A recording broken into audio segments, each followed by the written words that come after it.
good friend of mine asked me recently, who's got the most difficult job, the buyer or the seller? Well, boy, that's a tough one. The seller obviously wants to get the most amount of money under the best terms that they can, and the buyer wants to get their best deal. The problem is that the sellers only want to sell at the right time, so there might not be an awful lot of sellers in the marketplace at any given time and point, or any given point in time, I should say. And on the other side of the coin, if you're a buyer and you're looking around and there are various means for searching for businesses, there might not be enough inventory within the field that you're looking for. So once you find something that you think you're looking for, if you're a buyer,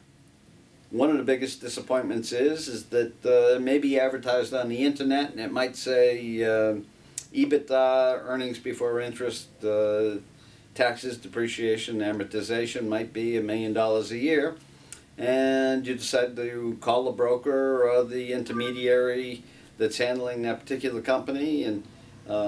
you get a hold of that person and they say, well, you know, we put that $1 million on there, but the tax return really only shows $500,000, and you know, you really got to do a lot of fancy maneuvers in order to get to that $1 million. And so the buyer has it really, really tough from that point of view